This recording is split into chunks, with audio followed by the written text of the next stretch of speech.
नगर जिल्ह्यात आल्यावर कळाले, दुधात 67% भेसळखोरी होत आहे.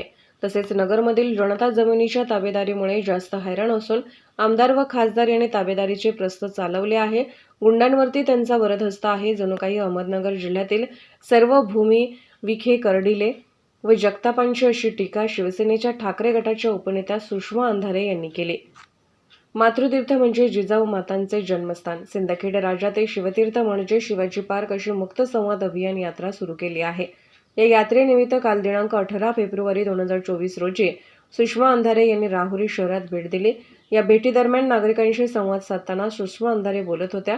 त्या म्हणाल्या, आता कायद्याची भीती राहिली नसून आजकाल लोक दिवसाढवळ्या पोलीस ठाण्यात गोळीबार करतात, फेसबुक लाईव्ह खून करतात. त्यामुळे हे राज्य कोणाच्या भरोशावर चालले आहे? जे राज्यात सरकार म्हणून खुर्चीवर बसले ते गुजरातचे मुनेम म्हणून काम करत आहेत.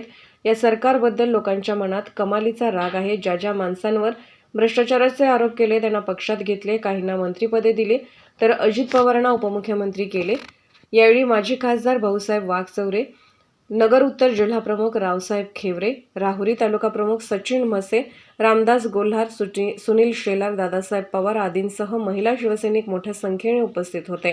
संवाद अभियान ही संकल्पना बरं झालं. हे काय मुक्त संवाद काय आहे? तर काय होतं माहितीये का की दर महिन्याला मोदीजी रेडिओवरून काहीतरी बोलतात आणि त्याला मन की बात म्हणून बाकीचे सगळे मिटक्या मारत ऐकतात. सगळे म्हणजे भाजपचे जेवढे भक्तुल्य आहेत ते मिटक्या मारत ऐकतात. आणि या सगळ्यांमध्ये मोदीजी कुठल्या काही गोष्टी सांगत राहतात. लोक शांतपणे ऐकतात, पण लोकांच्या एक लक्षात येत नाही, म्हणजे मोदीजींच्या लक्षात येत नाही, लोकांच्या लक्षात येत नाही की त्यांचं म्हणणं ऐकून आमच्या आयुष्यात असा किती फरक पडणार आहे. मुळात जर खरा राजकारणी असेल, खरंच त्यांना या देशाची चिंता असेल, तर त्यांनी त्यांचीच रेटण्यापेक्षा त्यांनी लोकांचे प्रश्न काय आहेत ते ऐकून घेणं जास्त गरजेचं आहे. आणि म्हणून आम्ही असं म्हटलं, बहुत हो चुकी मन की बात, अब सुनेंगे जन की बात. त्यामुळे जनतेचं म्हणणं काय आहे ते ऐकण्यासाठी म्हणून हा मुक्त संवाद सुरू झाला. आणि या मुक्त संवादामध्ये आम्ही वेगवेगळे विषय, वेगवेगळ्या मुद्द्यांवर लोकांशी बोलायला लागलो. त्यात अनेक मुद्दे होते. शेतमालाला भाव असणे, कापसाचा भाव, सोयाबीनचा भाव, कुठे हळद पिकाचा इश्यू. इकडे नगरमध्ये जेव्हा आम्ही प्रवेश करतो त्यावेळेला कांद्याला असणारा भाव, की साधारणतः कांदा पीक जर करायचं असेल तर एक रोप वाढवण्यासाठी 5 ते 7 रुपयाचा खर्च येतो. परंतु तोच कांदा जर आम्हाला 7 ते 8 रुपये किलोने विकावा लागत असेल तर सरकार आमची काय पिळवणूक करतं. दुधाची परेशानी तीच आहे की दुधाचा भाव आम्ही डेअरीला जे दूध घालतोय ते साधारणतः 20 रुपये लिटरने घेतलं जातंय, पण तेच दूध पॅकिंग केलं करून जेव्हा आम्ही घ्यायला जातो तेव्हा ते दूध साधारणतः 60 रुपये लिटरने आम्हाला दिलं जातं. 40 रुपये भांडवलदाराच्या खिशात जात आहेत. या सगळ्या शेतीमालाला योग्य भाव मिळावा यासाठी शेतकरी त्रस्त आहे. मोदीजी म्हणतायत की भाई और बहनों, मैं तुम्हारे खाते में 2 लाख रुपए दिए है, हमारे खाते में 2 लाख रुपए दिए है, 2,000 रुपये खाते में 2,000 रुपये दिए. हे ते 10 वेळा उरफोडून सांगतायत. अरे पण आपल्या खात्यात 2,000 रुपये देताना आपल्याकडून किती काढून घेतले त्यांनी? साधारणतः 6,000 रुपये वर्षाकाठी देणारं सरकार शेतकऱ्यांना 1,500 रुपयाची DAP खताची बॅग, एक बॅग नाही अशा अनेक बॅगा घ्याव्या लागतात. त्याला मजुरी, खुरपण, नांगरणी, कोळपणी या सगळ्या गोष्टींचा खर्च वेगळा. पीक विमा दिला जात नाही, पीक कर्ज नाही. सरसकट कर्जमाफी ही उद्धव साहेबांच्या काळात झाली होती, नंतर ती कर्जमाफी झालीच नाही. हे झालं शेतकऱ्यांचं. महिलांचं काय?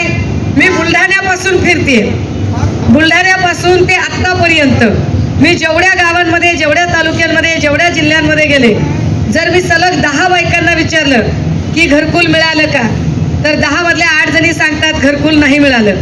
तुमच्यापैकी किती जणांना घरकुल मिळालं? नाही मिळालं. हे फार विशेष आहे की घरकुल मिळालं नाही. आणि इकडं मोदीजी तर गप्पा हरायला लागले की माणसाला तर सोडा, आम्ही देवाला सुद्धा घर दिलं, पण माणसांना घर मिळालं का हे आम्ही बुलढाण्यापासून विचारतो तेव्हा घरकुल मिळालेलं नाही. संजय गांधी निराधार योजनेची पगार मिळाली का? नाही मिळाली. श्रावण बाळ योजनेचं काही मिळतंय का? नाही मिळालं. हे जे आहे सगळं की गव्हर्नमेंट गप्पा हलते पण गव्हर्नमेंट काम करत नाहीये. तरली बांड पोरं नुसतीच व्हॉट्सअप युनिव्हर्सिटीतनं तयार झालेले मेसेज कॉपी पेस्ट फॉरवर्ड करत आहेत, परंतु ते मेसेज कॉपी पेस्ट फॉरवर्ड करताना त्यांच्या बेरोजगार हातांना काम मात्र दिलं जात नाही. नोकऱ्या नाही आहेत, धंदे नाही आहेत. मोदीजींनी जे सांगितलं होतं की startup India, make in India, त्या स्टार्टअप इंडिया आणि मेक इन इंडियासाठीचं जी कर्ज प्रकरणं आहेत, बँका कर्ज प्रकरण करत नाहीत. त्यातली त्या छोट्या बँका तर केव्हाच गायब झाल्या. सुरेश कुटेची ज्ञानराधा बँक बुडाली, त्याच्यासोबत खाली 50 पतसंस्था बुडाल्या. या बँकांनी गोरगरिबांचा पैसा लुटून खाल्ला. त्याच्यावर मोदीजी चकार शब्द बोलत नाही आणि भाजपाही बोलत नाही. मुळात भाजपाला त्याच्यावर बोलायला वेळ पण नाही, कारण त्यांचा सगळा वेळ जो आहे हा सगळाच्या सगळा वेळ लोकांचे पक्ष फोडण्यात, नेते फोडण्यात, घरं फोडण्यात असा त्यांचा सगळा वेळ चाललेला आहे.